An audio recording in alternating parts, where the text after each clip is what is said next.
Pro Playmakers, these are the skills that separate.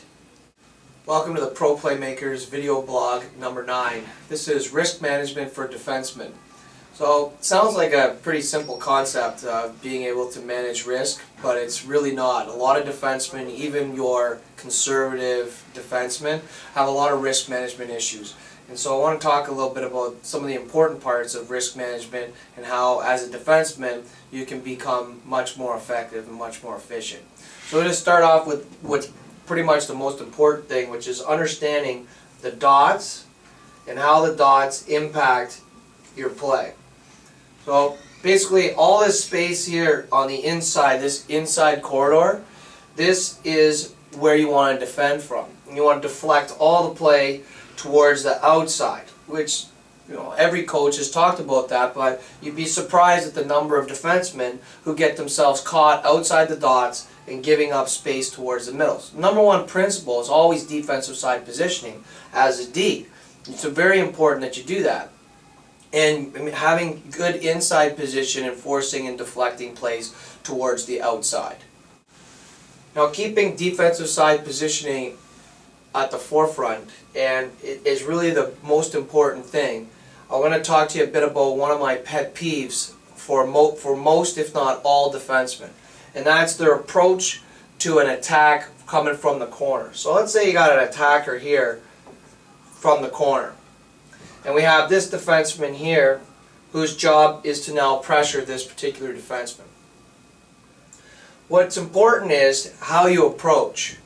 So this guy here, what typically happens to him is he goes rushing in. When you go rushing in straight lines, what happens is that you put yourself at risk, that you give the defender or the attacker two ways to go. And that puts yourself at risk. So if this attacker, he slides up the wall and he's smart and he faces up to square. Once he squares to you and you attack him straight on, one little head fake one way, and he gets you to turn your skates, and he's going the opposite way. That is putting yourself at risk. It's what you really want to do is you want to take away options. So your first priority would be to take one of these two options away and force the attacker to go in the direction that you want him to go. So in this situation, this defender has chosen to go low and force the play up high. So he's trying to get here, get inside, get his position. So he uses his stick here, force him. Then once he gets up, he uses his stick here, and he continues to force the guy into his only option, which is up here. That is managing risk, as opposed to going straight at him, giving him two options. You tell him the space that's available. As a defenseman, the best way you can manage risk is by forcing the attacker to go where you want him to go. You control the space that's afforded to him. So take control of that and force him the way you want him to go. Let's talk about risk management when defending the rush. Now, when I talk about defending the rush to our guys, what we talk about exclusively is getting up the ice. So where the problem starts for the most part for defensemen is what they do when they don't have the puck offensively. So let's say this defenseman comes around the net, he makes an outlet pass to this forward, the forward is now moving up the ice. This D now is taking his time. When he takes his time, as the play gets up, right now, as he's moving up here, that gap is too big. So let's say this guy gets here and he turns the puck over. Well, now this guy's way back here, so now the play gets turned back.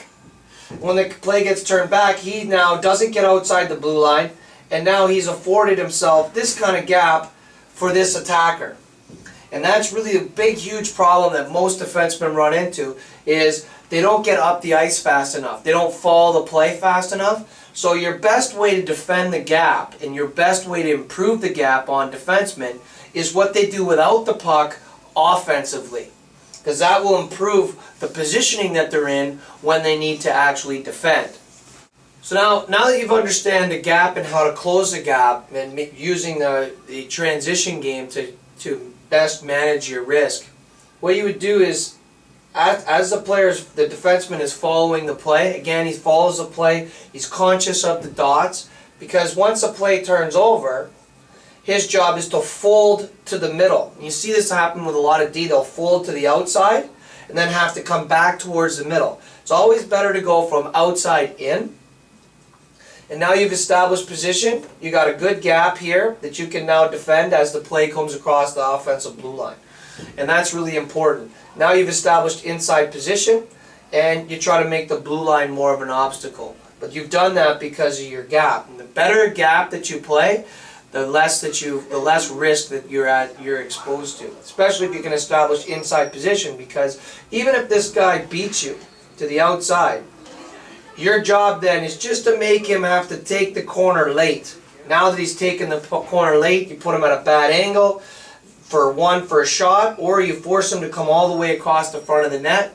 That's a great way of managing your risk. So you've closed the gap here, you've given up some space behind you, but the forward, as he comes around, you just continue to force him to the worst possible angle to establish to defend your own net.